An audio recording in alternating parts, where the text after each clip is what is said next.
Nous sommes dimanche, nouveau rendez-vous du 7 Info. L'équipe du dimanche est bien en place. L'essentiel de l'actualité de la semaine, les analyses en plus. Ils sont 4 invités ce soir.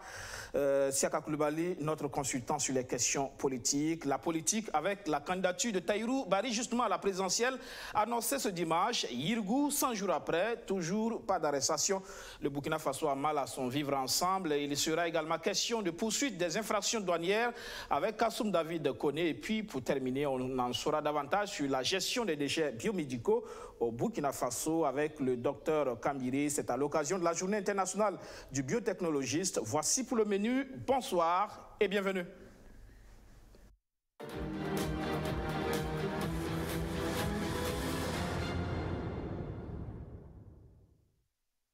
Journal du dimanche pour commencer avec le oui de Tahirou Barry à ses partisans. On se souvient le 27 janvier dernier, le MRC, le mouvement pour le changement et la renaissance, l'appelait à se porter candidat à la présidentielle de 2020. Eh bien, ce 14 avril, Tahirou Barry a décidé, il va porter les couleurs du MCR à cette compétition électorale.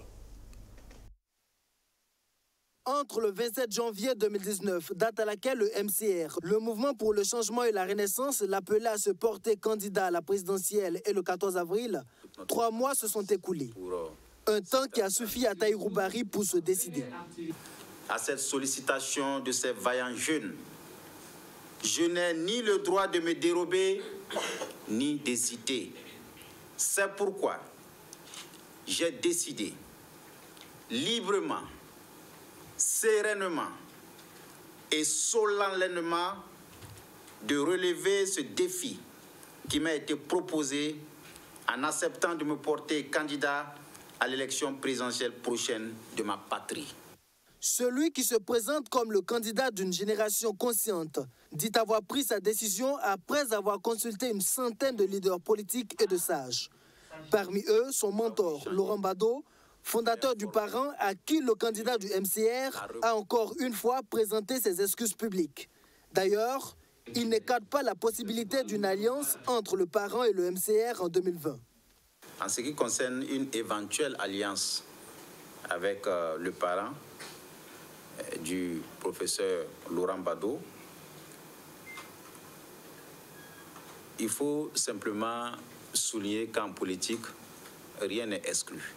Sa candidature est placée sous le signe du combat contre le terrorisme, le chômage et la paupérisation des jeunes et des femmes, des villes et des campagnes. Des domaines dans lesquels le pouvoir actuel aurait le plus échoué. Le capitaine de notre navire est fatigué, épuisé par tant d'années d'échecs et de preuves politiques. Et comme la fatigue est contagieuse, il a fini par fatiguer tout le peuple, qui en a assez, qui est épuisé également. C'est pourquoi nous avons décidé de prendre nos responsabilités en proposant une autre alternative, un autre chemin, un autre cheminement pour que nous puissions restaurer la confiance, l'espoir et repositionner notre pays vers l'émergence. Tahirou Barry devient ainsi le 4e candidat officiellement déclaré à l'élection présidentielle de 2020, après le président Roch-Marc Christian Kaboré, cadré Désiré Ouédraogo et récemment Gilbert Noël Ouédraogo de l'ADF-RDA. Premier invité donc de ce 7 Info, Siaka Coulibaly, analyste politique. Bonsoir. Bonsoir. 14 avril, Tahirou Barry, candidat à la présidentielle de 2020. Le bon timing pour lui? Oui, certainement. Je pense que d'abord, il faut dire que Tahirou Barry, candidat, est-ce que c'est une surprise? Je pense bien que non, dans la mesure où il est déjà familier de l'exercice. Il a déjà pris part à l'élection présidentielle de 2015. Donc pour lui, se présenter encore à cette élection qui suit immédiatement celle de 2015, c'est un minimum syndical. Donc ce n'est pas du tout une surprise de le voir se présenter maintenant. Le timing. En termes de timing, c'est aussi tout à fait normal que dans une course présidentielle, ceux qu'on considère comme les challengers, c'est-à-dire qui ne sont pas les poids lourds, se lancent plus tôt que les cadors. C'est peut-être la candidature du président Kaboré qui peut sembler spécial dans cette chronologie habituelle. Mais pour Tahirou Barry, pour les autres, on peut penser que c'est normal que ce soit maintenant qu'ils se présentent, parce qu'il leur faut du temps pour s'ancrer dans la mémoire du peuple électeur, et puis en même temps construire une stratégie au pouvoir, aussi bien un appareil électoral sur le territoire national. Donc ils ont besoin de temps pour cela. Tandis que les poids lourds, eux, ont déjà tout ça acquis, et ont déjà également l'expérience de l'exercice, avec des scores qui sont significatifs, qu'il va falloir seulement corriger pour pouvoir aller un peu plus en avant. C'est vrai qu'il Donc faut, le timing, à mon sens, correspond. correspond. S'adosser aussi à un appareil politique. Il a pris le temps, effectivement, Voilà. de la voir. Entre sa démission et l'annonce de sa candidature, il y a quand même du temps qui s'est écoulé. Est-ce que l'engouement autour de sa personne n'est-il pas tombé? Non, je pense qu'il a pris Parce le temps qu'on l'a de... vu capitaliser ce gain de la démission avec fracas quand même. C'est vrai. Mais entre-temps, beaucoup d'eau a coulé sous le pont. Oui, il a dû prendre le temps d'étudier le parcours. J'entends ici, lors de sa candidature, exprimer certaines idées qui ne sont pas à négliger. Comme on le sait, Tahirou Barry fait partie quand même de cette catégorie d'acteurs politiques qui sont, si vous voulez, ont du potentiel. Je dis du potentiel, pourquoi ? Parce qu'aujourd'hui, on le sent bien, le peuple burkinabé a besoin de renouveau politique. Partout, on le dit. Il y a un besoin de renouveau politique. Et lui, il fait partie de cette génération qui s'est positionnée pour la lutte politique assez clairement, assez tôt. Et lui, il a même eu l'avantage de faire prendre part à une élection présidentielle et a réussi un score honorable dans le contexte où il y avait des poids lourds vraiment de la politique burkinabé. Il y avait le président Kaboré, il y avait Diabré Zéphiré, il y avait Maître Sankara. Ce sont des gens qui sont sur la scène depuis au moins 20 ans. Donc, il a réussi un score quand même qu'il faut considérer comme honorable. Mais 2015, on sait que c'était quand même une situation exceptionnelle où il y avait beaucoup d'incertitudes, donc les jeux étaient suffisamment ouverts, sans oublier que le CDP n'a pas pris part donc, à cette présidentielle, donc on peut comprendre un peu ce score, mais là, les rangs se sont resserrés, les grands partis sont désormais bien en place, il y a un parti au pouvoir, mais il y a aussi une opposition avec ces grands partis comme le CDP, l'UPC, mais aussi des figures de personnalité qui s'annoncent comme Kadri Désiré Ouedraogo. C'est dire que ça va être une élection assez singulière par rapport à 2015. Mais revenons un peu sur ce temps qui s'est écoulé entre-temps. Est-ce qu'il n'est pas resté beaucoup trop silencieux entre sa démission et l'annonce de sa candidature? Non, je pense que la démission de Tahirou Barry s'est passée dans un contexte quand même assez particulier. Ce n'a pas été un départ très serein. Il a eu pas mal de déboires, donc, aussi bien à partir du gouvernement que de son parti d'origine. Donc il a fallu du temps pour gérer tout ça et reconstruire un autre attelage afin de pouvoir sereinement, comme il le dit, annoncer sa candidature. Moi, je pense que le timing est suffisant pour ce qu'il est en train de présenter maintenant. Ce n'est pas trop tôt, ce n'est pas trop tard.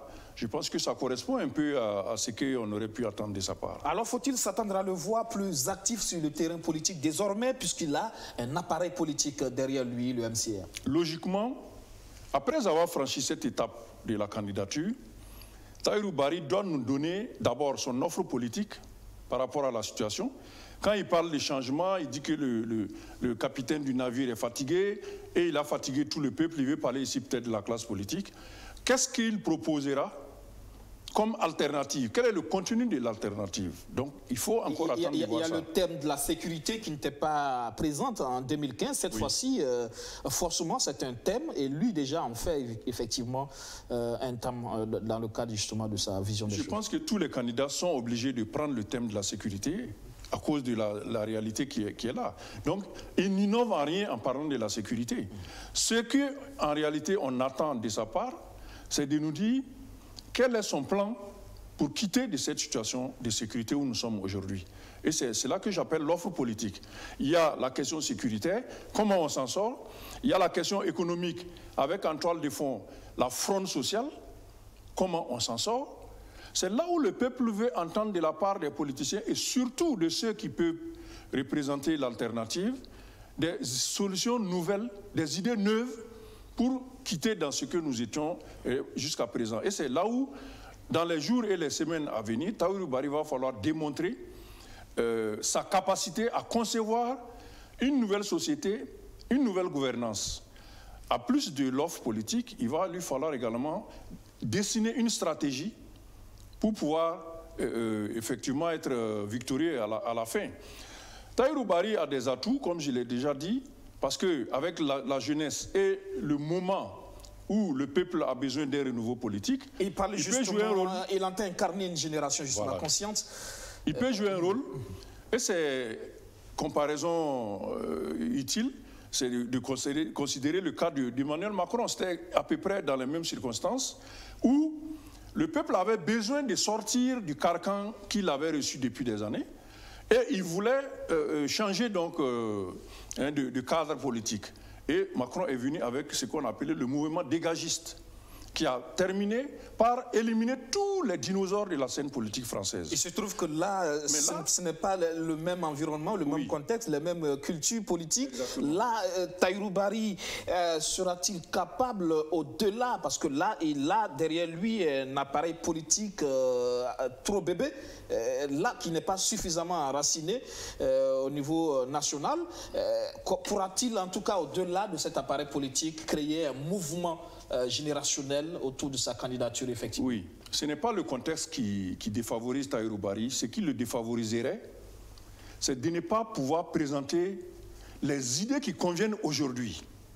Parce qu'il y a une situation, comment on s'en sort? C'est assez simple comme équation. Réalisme, donc, voilà. Réalisme politique. Il faut proposer... Est-ce que c'est forcément les idées qui font gagner sous nos tropiques?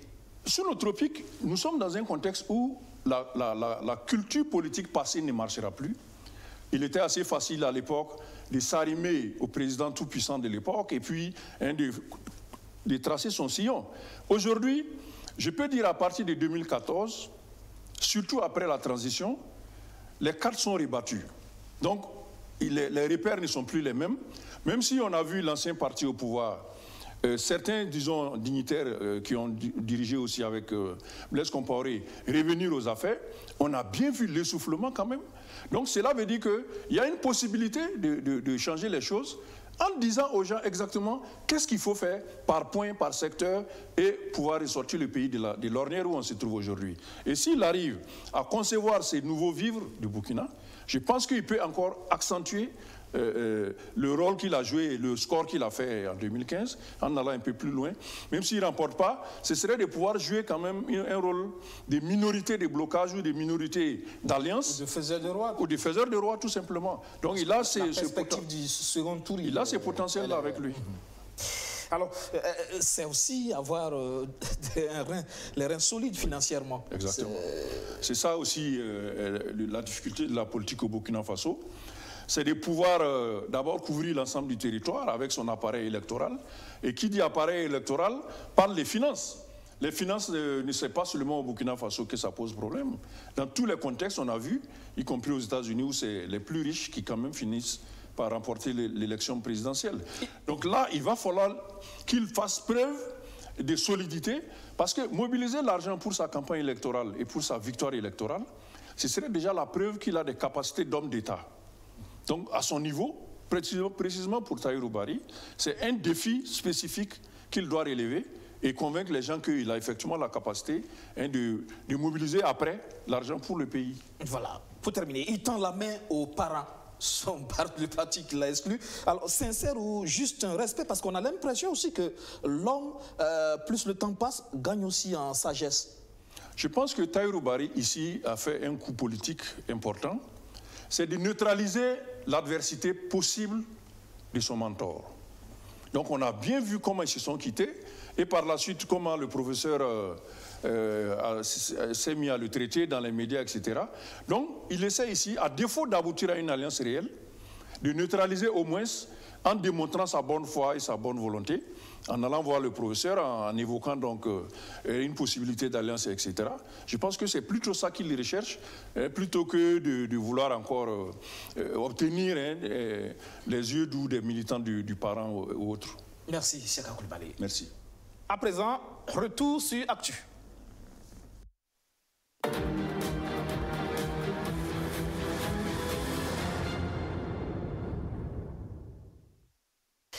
C'est l'une des actualités phares de la semaine, la sortie médiatique du mouvement du peuple pour le progrès, MPP Yirgou, Arbinda ou encore Zouaga, la dégradation sécuritaire, mais aussi la crise au ministère des Finances, de l'économie et du développement ont été passés en revue par le parti au pouvoir.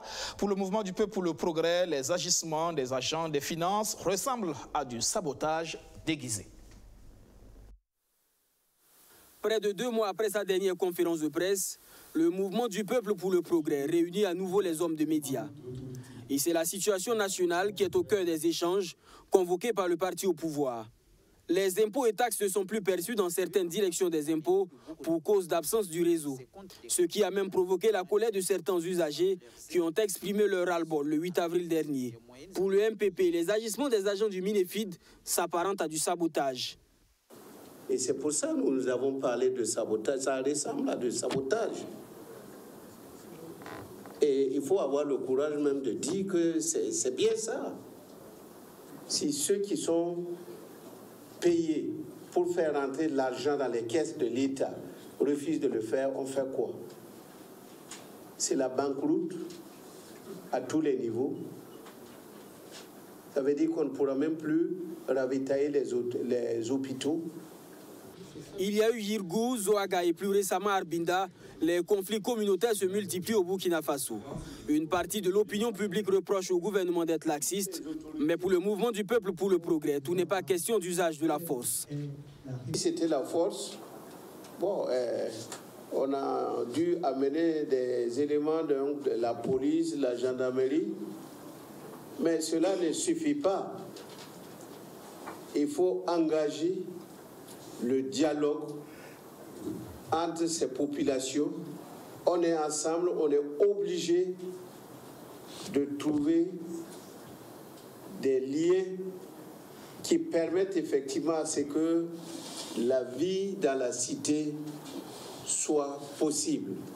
Concernant le dernier mouvement d'humeur des chauffeurs routiers, l'ex-maire de Ouagadougou déplore qu'un problème interne à un secteur d'activité paralyse l'économie nationale.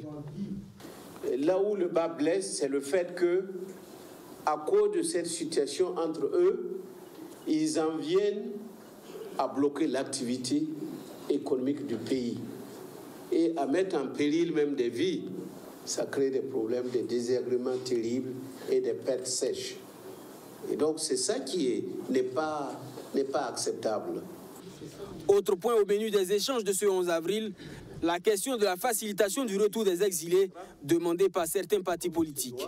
Le MPP estime que chaque individu ayant quitté le pays doit lui-même trouver le moyen de son retour au bercail, d'autant plus que personne n'a selon lui été chassé du pays. Dans cette commune rurale, voilà, Siaka Koulibaly, sur le sujet des financiers, le MPP qui parle de sabotage, est-ce là un aveu d'incapacité justement à régler cette crise finalement? Parce qu'on parle de sabotage sans dire qu'est-ce qu'on fait au niveau du pouvoir pour résoudre le problème. Oui, je pense qu'à partir de cette conférence de presse, aussi bien la question des financiers que toutes les autres questions, on a bien l'impression que le parti au pouvoir est sur la défensive et considère donc des acteurs de l'économie ou de l'appareil d'État comme des adversaires politiques qui chercheraient peut-être à atteindre des objectifs dans leur domaine. Et cela montre, et nous l'avons plusieurs fois discuté sur votre plateau, qu'il y a un problème quand même de management des grandes questions de la gouvernance aussi bien politique qu'économique. On a vu la question du retour des exilés, question politique, et puis les questions économiques ou de fonctionnement du ministère de l'économie, où on ne sent pas les propositions ou le potentiel politique du parti au pouvoir pour résoudre ces grandes questions-là. Bon, la question des financiers, elle est posée il y a pas mal de temps de cela. Une solution a semblé avoir été adoptée par le pouvoir en place en adoptant la loi supprimant les fonds communs. Du coup, cela a entraîné un désordre, un certain désordre, on l'a vu avec les manifestants des opérateurs économiques. Et là, on ne voit pas la réponse le plan B du gouvernement face à cette situation. L'argument d'autorité manque simplement. On fait un diagnostic, on critique l'attitude des travailleurs, mais qu'est-ce qu'on propose? Voilà, justement, c'est ce que je dis. Qu'est-ce qu'on prend comme décision ferme? La question, elle est là. Il y a une question du management donc, de ces grandes questions-là qui aurait nécessité que le gouvernement innove et présente des solutions qui permettent de sortir plutôt de la crise. Parce que ici, l'urgence, c'est de régler la question et de s'en sortir, plutôt que de stigmatiser les uns ou les autres. D'ailleurs, je pense que l'administration est assez bien faite que ceux qui causent vraiment des fautes administratives, des fautes dans leur travail, reçoivent les sanctions qu'ils méritent. Donc cette question, à mon avis, n'est plus à poser. Il s'agit maintenant de voir quelles sont les propositions que le gouvernement fera aux agents en question pour qu'ils puissent abandonner l'attitude qui est la leur à l'heure actuelle et qui cause autant de désagréments pour le budget de l'État et pour le fonctionnement de l'État. Donc il y a, à mon avis, un manque de solutions par rapport à certaines grandes questions de l'État qui ne sont pas vraiment de nature à séréniser les Burkinabés. Quant aux grandes questions de l'heure, la sécurité, l'économie, le climat social, etc. Parlons des ONG. Juste de 6 mots, faut-il comprendre ça comme ça ou c'est si profond, c'est si grave, ces propos? Non, je crois que pour Simon Compaoré, il faut considérer qu'il a un style spécial à lui, de traiter de certaines questions dans laquelle il faut plutôt enlever le vernis pour essayer de découvrir quel est le fond de sa pensée. Donc personnellement, je ne suis pas ému par sa façon de poser les problèmes, mais je cherche à comprendre quelles sont les solutions que le parti, en tant qu'appareil, propose sur ces grandes questions-là. Et c'est ça qui est plus important, plutôt que de s'en tenir au coup d'éclat de Simon Compaoré, dont vous êtes familier maintenant, je crois, depuis 2016 quand même. Si les ONG, si le Burkina est invivable, les ONG peuvent partir, c'est ce qu'il a dit en substance. Oui, ça c'est, comme on a dit, c'est une façon de parler, parce que derrière lui... C'est du Simon. Derrière lui, il y a un ministère de l'administration territoriale et de l'économie et des finances qui gère les ONG. Il y a des textes qui régissent la question. Donc, il ne remet pas en cause tous ces dispositifs-là avec sa déclaration. Moi, je crois qu'il faut aller au-delà de ce que Simon est pour voir qu'est-ce que l'homme politique, qu'est-ce que l'appareil politique du MPP nous propose pour nous sortir de certaines situations. Merci, Siaka Coulibaly. Merci beaucoup. Passé dans le 7 Info ce soir. La suite, 100 jours après le massacre de Yirgou, toujours pas d'arrestation. Le collectif contre l'impunité et la stigmatisation des communautés fait ce constat amer. Le CISC qui a encore appelé au cours d'une conférence de presse cette semaine la justice burkinabé à faire la lumière sur cette affaire. Il parle de manque de volonté politique. Le 1er janvier dernier, les Burkinabés se réveillaient avec une effroyable sensation. La cohésion sociale mise à mal par les affrontements intercommunautaires de Yirgou qui feront plusieurs morts. 101 jours plus tard, les responsabilités n'ont toujours pas été totalement situées par la justice. Une situation que le CIS, le collectif contre l'impunité et les stigmatisations des communautés, dénonce. Au cours d'une conférence de presse tenue ce 11 avril, les militants affirment ne pas comprendre pourquoi aucun des 130 suspects identifiés n'a encore fait l'objet d'une quelconque arrestation. Pour nous, c'est inquiétant, c'est préoccupant et c'est un délit de justice que de refuser de les arrêter alors qu'on les connaît et qu'ils sont identifiés. Il faut le dire. Et on a fait la comparaison avec le Mali en disant qu'après le massacre du Mali, en moins de 7 jours, immédiatement des personnes étaient arrêtées. Ici, des personnes sont connues, identifiées, mais on refuse de les arrêter. Si le drame de Yirgou avait affecté plus d'un Burkinabé, les stigmates restent toujours visibles. Il n'y a donc aucune raison pour que des personnes identifiées comme étant suspectes restent en liberté. Pour le CIS, la justice burkinabé a plutôt mal à sa volonté. Il y a des risques sérieux que ces suspects se soustraient de la justice. Y a-t-il un manque de volonté politique de procéder à leurs arrestations? Nous pensons que oui. Autre point abordé au cours de la conférence de presse, les terroristes neutralisés par les FDS. Pour le CIS, il n'en est rien. Il s'agirait plutôt d'exécutions sommaires. Depuis le 4 février, le collectif ne cesse de recevoir des plaintes de populations sur des exécutions sommaires. Ces derniers temps, les populations ne savent que faire. Vous comprenez donc pourquoi nous sommes inquiets, car rien ne peut justifier ces exécutions extrajudiciaires. Dans un état de droit, il est inadmissible qu'une personne puisse être arrêtée à son domicile est froidement exécuté sans aucune forme de procédure, que ce soit en état d'urgence ou non. Depuis le drame de Yirgou, l'État, à travers ses structures ministérielles, a déployé de grands moyens humanitaires pour assister les victimes. Toutefois, le 6 attend encore et plus particulièrement de la justice. Pour le collectif, la lutte contre le terrorisme passe aussi par la justice sur le drame intercommunautaire de Yirgou. Deuxième invité de ce 7 Info, le président de l'association Soudou Baba, Nabiga Amidou Bari. Bonsoir. Bonsoir, monsieur Aubin Gerber. Merci de répondre à notre invitation. Alors, c'est une association Soudou Baba qui signifie en langue peul la patrie, la communauté. C'est bien ça? Oui, c'est très bien. Soudou Baba, qui veut dire en français la communauté, la patrie, que nous avons créé depuis le 16 octobre 2016 à Ouagadougou. C'est une association qui s'intéresse sur les droits humains. Donc le premier objectif, c'est la défense et la promotion de l'égalité entre les communautés. Durant l'année 2017, nous avons implanté l'association sur 9 régions et 35 provinces au Burkina Faso.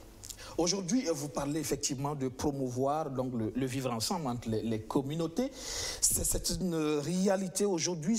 Il y a de graves menaces sur le vivre ensemble. Comment vous vivez cette réalité, cette nouvelle donne au niveau de l'association?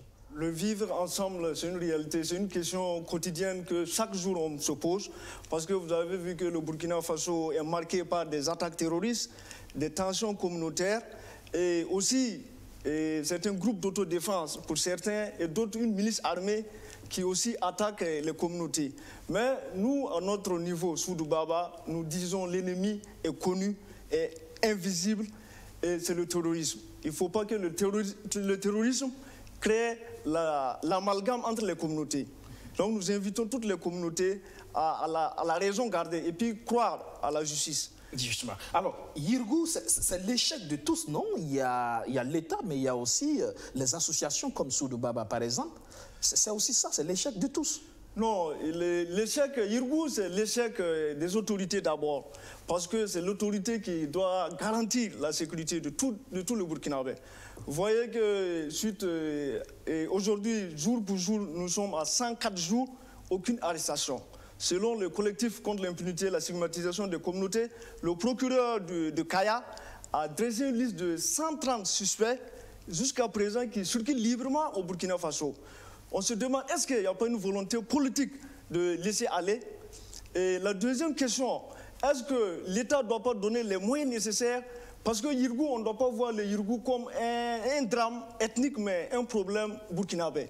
Parce que si je prends l'exemple du coup d'État manqué de Djenguéré, les moyens affectés, et alors qu'il y a 14 morts, plus 251 blessés, alors que Yirgou, selon le collectif, il y a 211 morts. Les chiffres sont actualisés au lieu de 210 et 211.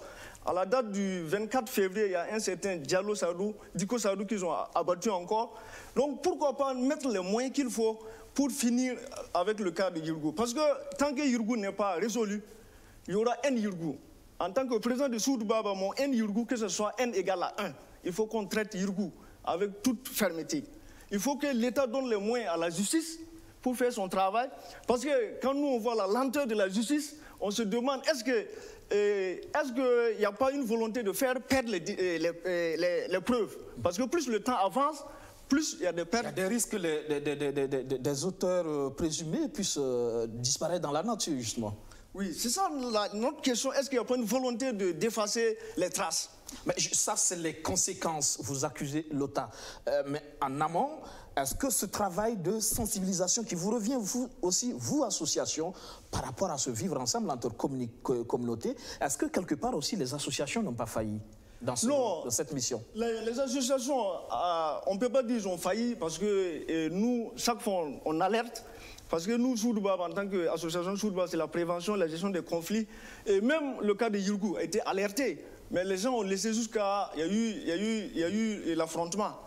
Donc notre devoir, c'est alerter, mais sensibiliser. Nous, ce qu'on invite tous les Burkinabés, notre ennemi, c'est le terrorisme. Travaillons à lutter contre le terrorisme. Mais il ne faut pas que le terrorisme utilise une communauté pour attaquer notre communauté. Et là, c'est aussi le problème, c'est aussi dans le discours. Quand vous parlez de communauté, de stigmatisation, c'est aussi dans le discours. Et c'est à ce niveau aussi qu'il faut travailler à discipliner les discours. Parce que vous avez utilisé le mot stigmatisation. Dans la semaine, la stigmatisation au Burkina est arrivée au niveau intellectuel. Je vous donne un exemple précis. À l'IBAM, une élève, une Peul, une fille de deuxième année à l'IBAM, son professeur au cours parlait la langue morée. Il a demandé au professeur qu'est-ce qu'ils ont dit. Et le professeur qui s'appelle un certain Nelson, qui dit à la fille, c'est toi, oui, c'est toi Yirgou. Il a fait allusion à la fille, c'est toi Yirgou. Que vous dites. Oui, c'est une réalité.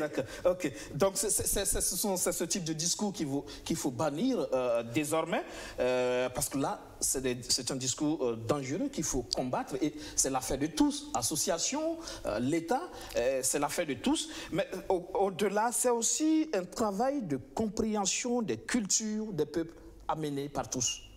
Oui, il faut que chacun joue pleinement sa responsabilité. Si l'État fait sa responsabilité, la société civile fait sa responsabilité. À notre niveau, c'est sensibiliser la population. Parce que le vivre ensemble, c'est la base, c'est le tissu social. Tant que le vivre ensemble n'est pas respecté, quels que soient les moyens qu'on va mettre, tant que la dignité humaine n'est pas respectée, quels que soient les efforts, ça serait vain. Donc nous invitons toute la communauté à ne pas aller à la division, à aller à l'unité et dans tous les discours, éviter d'attiser la haine, la violence et la riposte. Que Dieu bénisse le Burkina Faso. Merci, M. Nabiga. Midou Oubari, je rappelle que vous êtes le président de l'association Soudou Baba. Merci encore. Merci bien. Vous restez avec nous pour la suite de cette info. C'est un spectacle totalement surréaliste à la direction des moyennes entreprises du centre cette semaine. Face à l'impossibilité de payer leurs impôts, des usagers ont manifesté leur exaspération avec véhémence.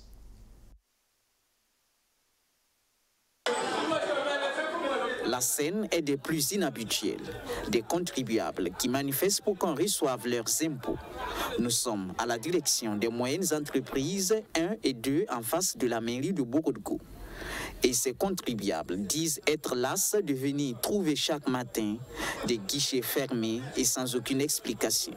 Regardez, avant même, c'était affaire des réseaux.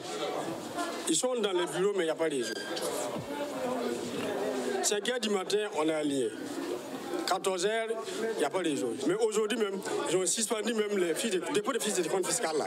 Ils ont suspendu ça. Ça veut dire qu'il n'y a pas de dépôt de fiches de compte fiscal. Que jusqu'à la nouvelle ordre. On a demandé, mais quand ça a commencé, ils disent non, pas de réponse. Ça finit quand? Pas de réponse. Que ça a quitté jusqu'à en haut. En haut, là, nous, on commence, c'est où? Les caissiers sont pourtant présents, mais retranchés à l'arrière des guichets. Une attitude qui attise davantage la colère de ses usagers. Vous les voyez bien cachés derrière les guichets sans vouloir travailler. Pourtant, ce sont les impôts du secteur privé qui contribuent à payer leur salaire. Maintenant, s'ils se retournent contre nous à cause du fonds commun, ils se trompent d'adversaire. D'ailleurs, le fonds commun, nous avons appris qu'on a juste diminué, mais pas coupé. Si le gouvernement sait que ceux qui sont là ne sont pas à la hauteur de leurs tâches, qu'il fasse appel à des retraités volontaires pour les remplacer. La date limite des dépôts et des JTS et puis de l'IRF, c'est le 10. Aujourd'hui, nous sommes au 8. Si jusqu'à présent, ça ne travaille pas, maintenant, après le 10, qu'est-ce qu'on va faire? Les contribuables vont payer la pénalité ou pas? C'est ça le problème. Exigeant des explications séance tenante, les manifestants seront finalement reçus par le directeur général des moyennes entreprises. Bien qu'ayant refusé de s'exprimer à notre micro, il aura tout de même réussi à calmer la foule en proposant des alternatives. Vu sa proposition, en tout cas, bon, on voit que c'est pas mal. C'est pas mal. Puisque nous a dit d'aller dans les banques, il y a des numéros de compte de la direction. On peut aller faire les versements dans les banques, puis prendre le bordereau de versement, et puis laver des crédits. On fait une copie, on vient, on dépose sur le receveur pour ceux qui ont les paiements. Mais ceux qui n'ont pas l'argent pour payer, eux, ils peuvent laisser, même après le délai, écrire une pétition, joindre avec la papier, venir déposer sur le receveur. Il n'y a pas de pénalité. Voilà, c'est ce qu'on voulait. Puisque le problème, c'est entre eux. Eux n'ont même pas le code. Lui-même, il ne peut même pas prendre l'argent et payer. C'est qu'il nous a expliqué. Ou bien, c'est ça. Lui qui n'a pas de code, lui-même n'a pas de code. Le code là, ça avec les agents. Depuis le mois de mars, des tracts invitaient les agents du ministère de l'économie, des finances et du développement à observer plusieurs types de mouvements d'humeur. Troisième invité de cette info, il est du ministère des Finances. Kassoum David Koné est inspecteur central des douanes. Il est l'auteur d'un guide pratique sur la poursuite des infractions douanières. On en sait davantage avec lui. Bonsoir, monsieur Koné. Bonsoir. Inspecteur central des années, c'est quand même 30 ans d'expérience que vous avez dans ce secteur-là. Vous êtes l'auteur de plusieurs publications. D'abord, il y a l'école des fourmis, ça c'est en 2019 à côté. Il y a aussi les petits pas avec Dieu en 2018. Et puis 2017, il y a eu la bénédiction prophétique des fils de Jacob. C'est-à-dire que la plume, c'est aussi l'autre code que vous avez à votre acte. C'est bien ça? Oui. Alors, vous venez donc de mettre sur le marché guide pratique de la poursuite des infractions douanières. C'est d'ailleurs demain la dédicace du livre, demain lundi à la Direction générale des douanes. Alors, c'est un livre qui va venir apporter un plus à tous les acteurs dans ce domaine, en tout cas. D'emblée, il faut dire qu'il y a quand même une différence. Hein. Le droit douanier, c'est différent du droit pénal général. On peut dire que c'est un droit pénal spécial. C'est bien ça? Oui, c'est un droit pénal spécial. Ça veut dire qu'il s'apparente au droit général, mais il se différencie sur plusieurs points. Ça veut dire, je donne par exemple un exemple très simple. Dans le déclenchement des poursuites, le ministère public, dès lors qu'il engage des poursuites, il ne peut plus arrêter. Alors que l'administration des douanes, dès qu'elle engage des poursuites, elle peut l'arrêter à chaque moment de la procédure, dès lors qu'intervient une transaction. Elle peut décider d'arrêter par une transaction, c'est-à-dire éteindre toutes les poursuites, et même après le jugement, arrêter une procédure, pas la transaction, mais c'est les peines corporelles qui vont rester. Avec le droit spécial douanier, c'est-à-dire que je l'aime, puisque c'est un droit, c'est comme un droit général, un droit du commun, mais qui obéit à des principes particuliers, dérogatoires des règles du droit commun. L'objectif là, c'est de pouvoir, quand il y a, visiblement, tant qu'il y a de l'argent à prendre, on peut suspendre la procédure à tout moment. Donc vous voyez, actuellement, en regardant autour de vous, les raisons qui ont fondé et qui ont conduit le législateur à nous donner l'actuel code qui date de commencement de la 4e République, c'est-à-dire en 1992. Ces mêmes raisons-là, en fait, ont fondé depuis l'époque napoléonienne. C'est-à-dire c'est depuis les années 1800. Ce sont ces règles-là qui régissent le contentieux douanier au Burkina Faso. Donc si on fait des parallèles avec le contentieux actuel tel qu'il est présenté en France, il y a eu tellement d'évolution. Pourquoi? Les raisons sont très simples. Vous voyez, il y a des raisons qui sont là, des raisons traditionnelles et psychologiques, qui font que le commun des Burkinabés trouve que ce n'est pas normal qu'on puisse arrêter quelqu'un qui allait acheter ses biens, qu'il est en train de venir avec ses biens sur le marché, alors qu'on doit obéir à des règles.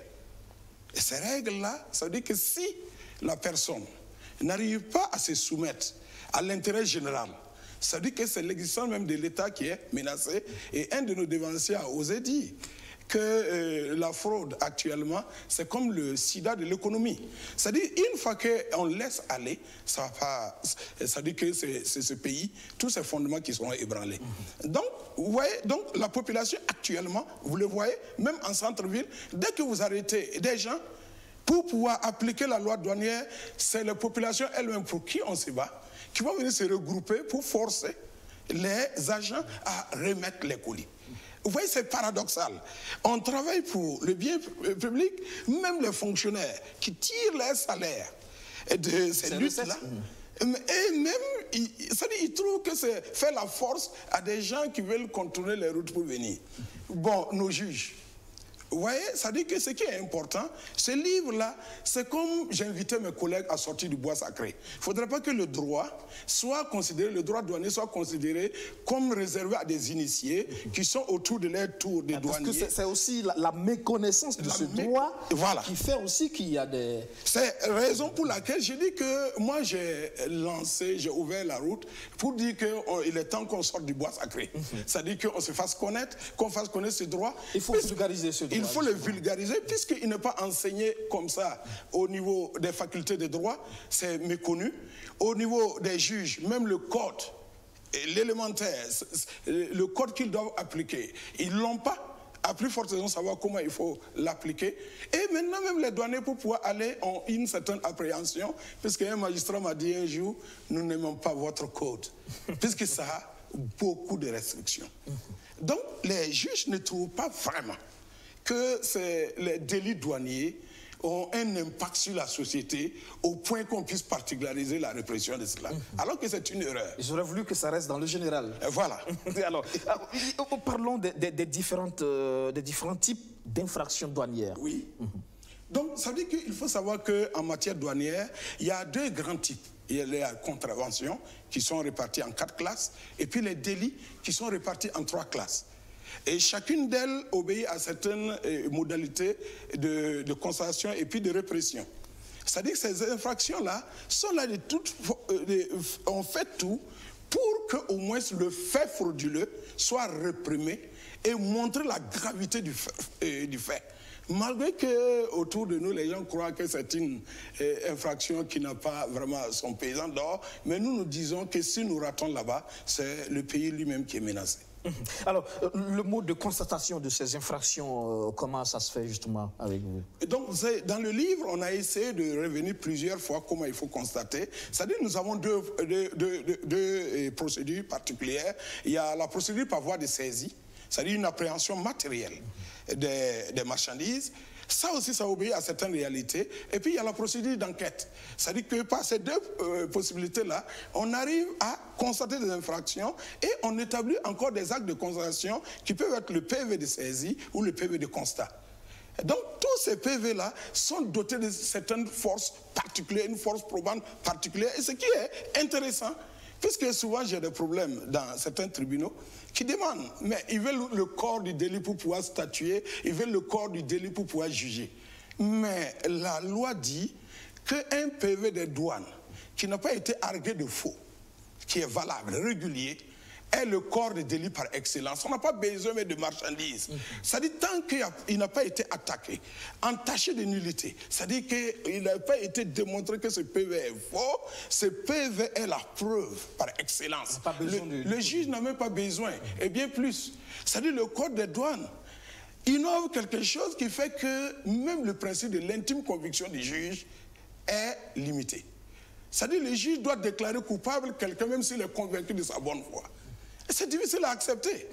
Et donc, c'est comme une immixtion de l'exécutif dans le judiciaire. C'est pourquoi c'est intéressant de pouvoir lire ce livre, de savoir quelles sont les facettes, les particularités du droit douanier qui est intéressant. Moi, ça me passionne. Et je me dis qu'il faut que les gens le connaissent. C'est une mine d'éclairage. Donc, et ce livre-là aussi parle des règles relatives à la responsabilité. On parle de complicité, on parle de cause d'exonération. Oui, ça dit qu'il faut savoir qu'il y a plusieurs groupes de responsabilité. Il y a les auteurs directs de l'infraction.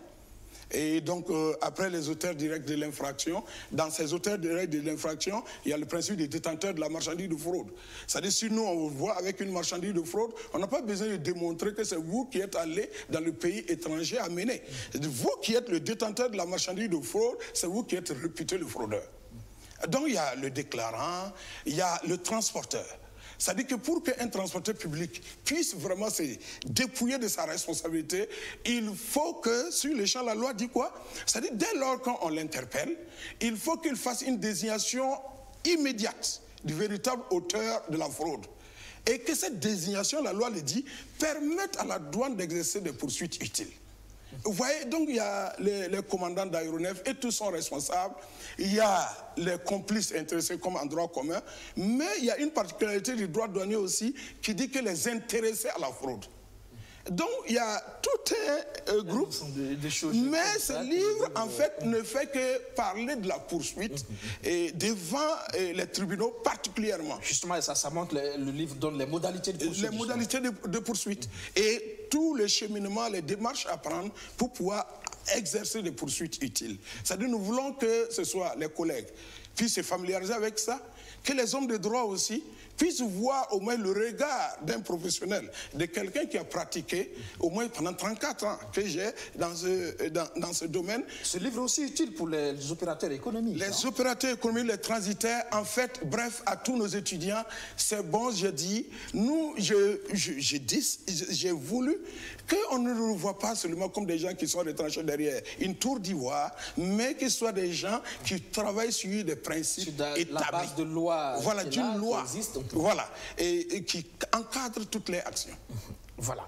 Merci d'être passé dans le 7 Info ce soir. Merci. On rappelle que la dédicace est demain dans l'après-midi au niveau de la Direction générale des douanes. C'est bien ça. Demain à 15h. Guide pratique de la poursuite des infractions. Vous restez avec nous. Inspecteur central des douanes, Kassoum David Koné, était donc notre troisième invité. La suite de cette info, bien sûr, venons-en maintenant à la crise du foncier avec cette opération de déguerpissement. Ça s'est passé dans un quartier non loti de l'arrondissement 4 de Bobo-Dioulasso, précisément au secteur 32, sur ordre du maire. Des bulldozers ont détruit les maisons installées sur le site. Les habitants affichent leur amertume et crient à l'injustice quand le maire, lui, est droit dans ses bottes, affirme qu'une campagne de communication les aurait prévenus. La tristesse sur le visage, ces résidents de la zone non lotie du secteur 32 de Bobo-Dioulasso ont été réveillés par ces bulldozers de la mairie. Impuissants face à la furie de ces machines, c'est la démolition, les maisons s'écroulent. Le maire aurait pourtant promis qu'il ne détruirait pas la zone non lotie du secteur 32, confie ce résident.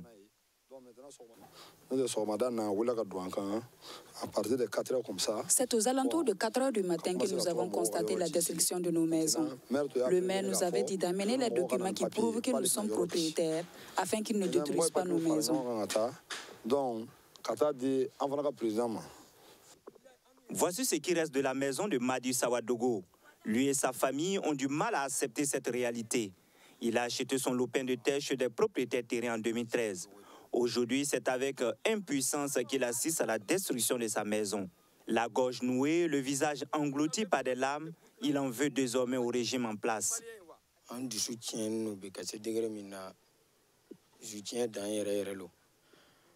sommes tristes. Nous n'arrivons pas à croire que les gens qui vivent ensemble puissent se faire ça. Notre régime que nous avons voté, c'est le même régime qui est venu détruire nos maisons. Si entre Burkinabés on se fait du mal, où voulez-vous que nous allions? On ne peut pas aller dans un autre pays. C'est nous qui sommes sortis pour chercher Blaise Compaoré, mais aujourd'hui nous regrettons énormément. Celui qui dit qu'il ne regrette pas, il a menti.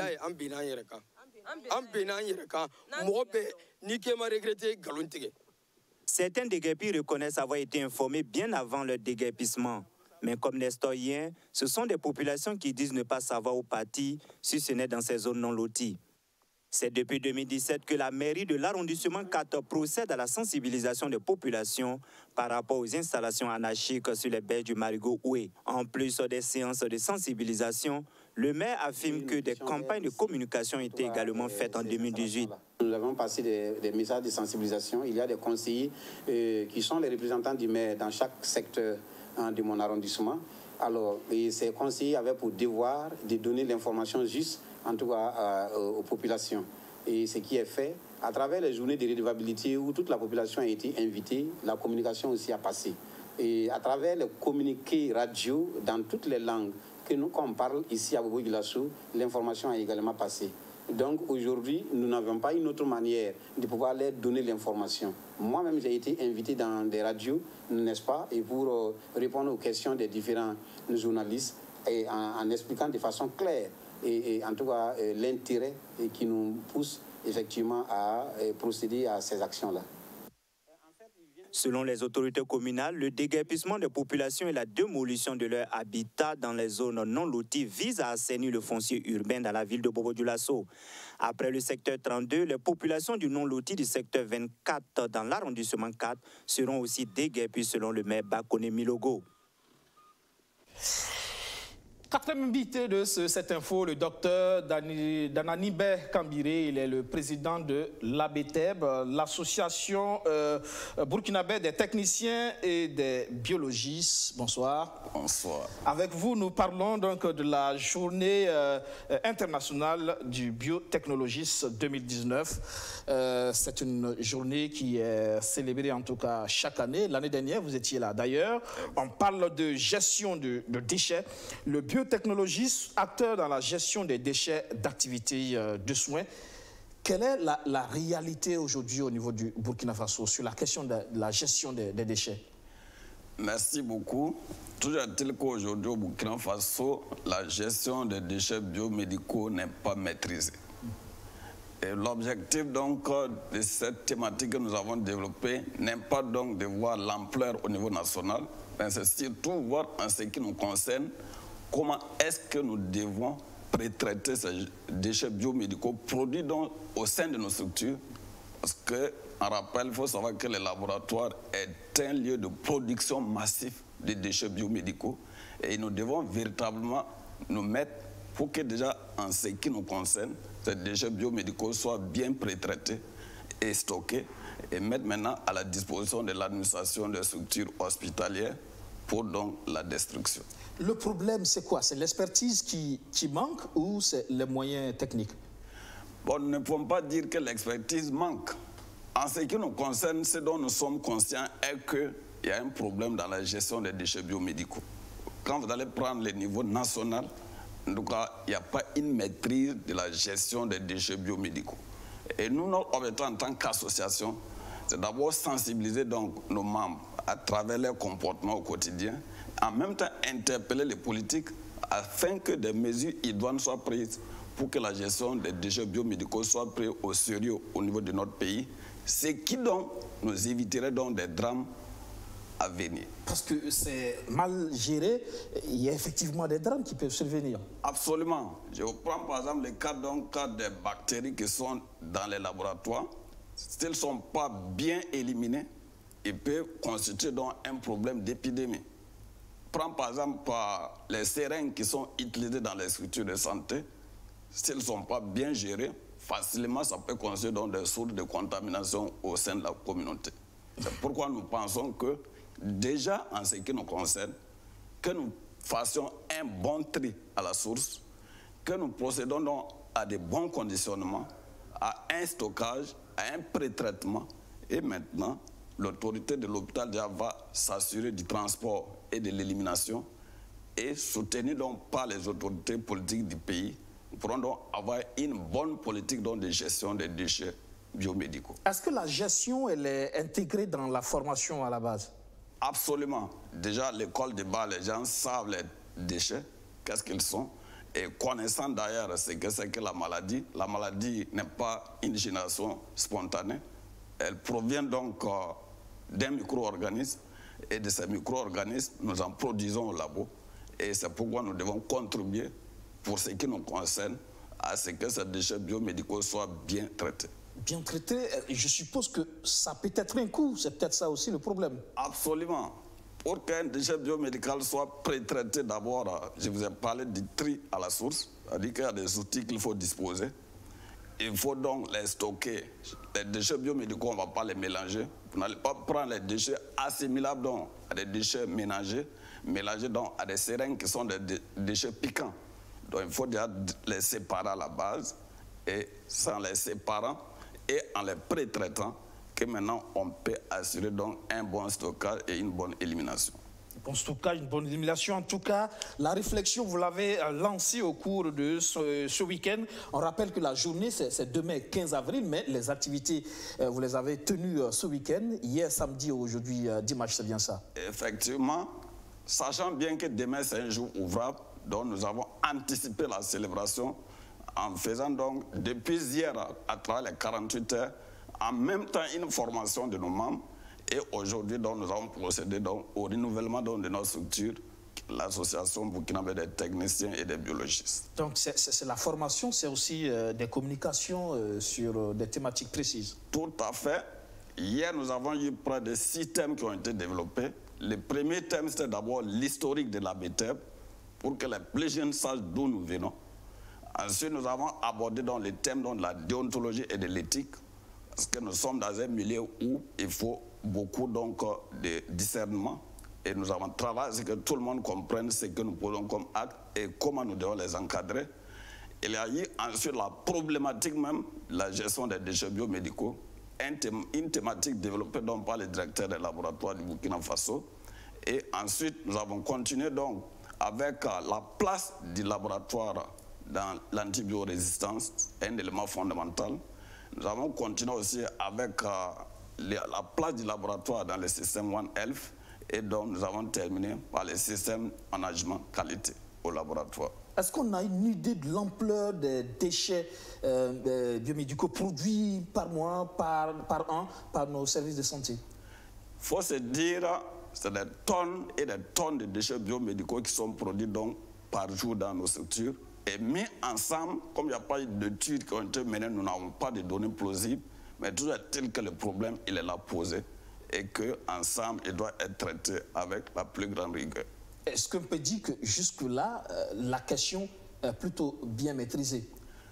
Dire qu'elle est bien maîtrisée, nous n'en serions pas là. Si la question était maîtrisée, nous allons procéder à autre chose que de parler de la gestion des déchets biomédicaux. C'est pour dire à l'ère actuelle, la gestion des déchets biomédicaux est une problématique posée qui cherche des solutions et qui probablement aura une oreille attentive à ce sujet. Est-ce que vous avez l'impression que l'autorité a conscience du danger lié au traitement de ces déchets? Absolument. Nous savons que nos autorités savent ce qu'ils veulent pour ce peuple et naturellement, ils savent ce que c'est qu'un déchet biomédical. Peut-être maintenant, c'est en synergie que nous devons travailler la main dans la main. Parce qu'une chose est que l'autorité mette en place les moyens, mais il faut que les acteurs du terrain aussi les utilisent et qu'ensemble, nous parvenons donc à une élimination adéquate des déchets biomédicaux produits dans nos structures de santé. D'accord. L'ABTEB qui renouvelle donc son bureau, je suppose, avec d'autres objectifs, d'autres ambitions. Absolument. Nous avons déjà eu 3 ans de fonctionnement, de 2016 à 2019. Nous avons acquis des expériences. Nous avons eu des acquis dans notre fonctionnement avec des défis que nous devons relever. Et donc, en renouvelant le bureau, ça nous permet en même temps d'avoir la critique extérieure des membres du bureau et ça nous permet donc de nous projeter dans l'avenir. Vous êtes combien aujourd'hui? Environ au Burkina Faso aujourd'hui, on déconne déjà en février 2019 811 technologies biomédicaux au Burkina Faso. Suffisant? Bon, nulle part on dira que le personnel est suffisant. Quand vous prenez le système de management de la qualité dont nous avons fait cas dans notre thématique, ça obéit à des normes. Et quand vous prenez dans le domaine de la biologie médicale, c'est la norme 1589 qui obéit donc à des normes dont la formation du personnel, cela suppose un nombre donné de personnel pour le fonctionnement d'une structure. Pour le moment, même les pays les plus développés que les nôtres n'obéissent pas forcément à ces normes. Nous pensons que c'est une tendance et la vision est que d'ici là, nous parvenions. Toutefois, nous disons qu'au moins le minimum de ce que nous faisons tous les jours, les choses doivent être connues, doivent être exécutées et doivent être documentées. Si cela est fait, c'est un élément qui nous permet donc de tendre vers la qualité. Merci, docteur Dinanibé Kambiré. Je rappelle que vous êtes le président de l'ABTEB, l'association burkinabé des techniciens et des biologistes. Avec vous, nous avons parlé de la journée internationale du biotechnologiste 2019. Thème, le biotechnologiste, acteur dans la gestion des déchets d'activités de soins. Merci encore. C'est nous qui vous remercions. Vous restez avec nous pour la suite de cette info. Faut-il parler d'échec des négociations de la crise de l'éducation 2 mois après la suspension de leur mouvement qui avait entraîné l'arrêt des évaluations dans les écoles? Les travailleurs de ce secteur montent à nouveau au créneau, accusant le gouvernement de n'avoir pas respecté ses engagements dans le protocole d'accord. La CNSE, la Coordination nationale des syndicats de l'éducation, reprend ses protestations. Tout commence par une grève de 24 heures le 18 avril prochain. Des problèmes.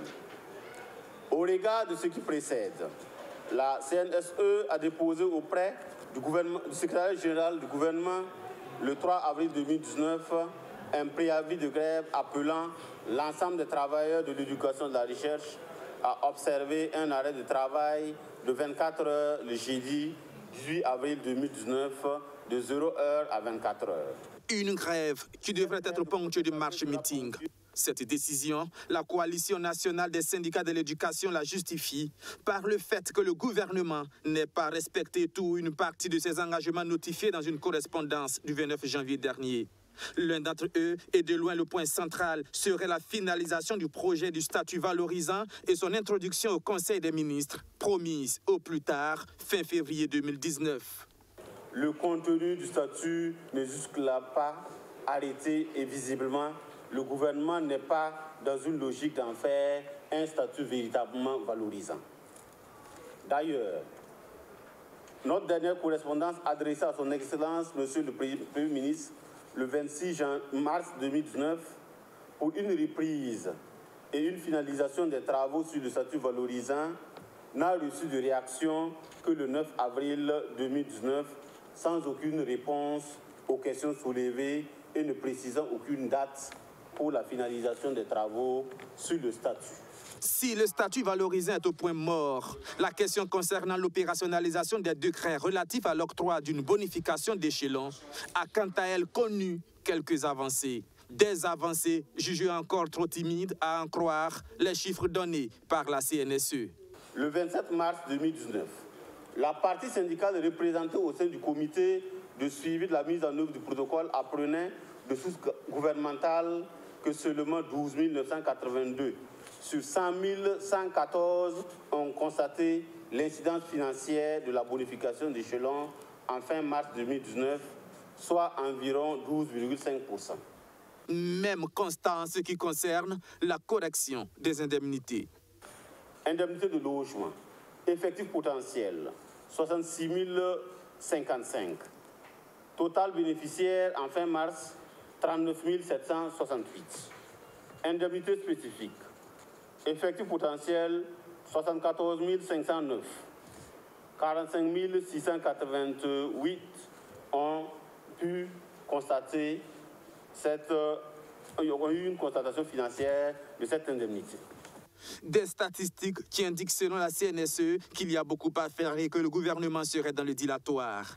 C'est au nom de ces mêmes motifs que la CNSE avait déclenché un mouvement ayant entraîné pendant plusieurs mois la suspension des évaluations dans les écoles primaires et secondaires et le non-traitement des dossiers des examens de concours. Des examens de concours de fin d'année qui pourraient ne pas avoir lieu si les choses ne s'accélèrent pas, a menacé la CNSE. Voilà. Abdoulaye Barrow a piloté l'équipe du dimanche qui se joint à moi pour vous souhaiter une agréable soirée sur notre chaîne. Bonne reprise de travail demain avec la chaîne au cœur de nos défis. Bonsoir.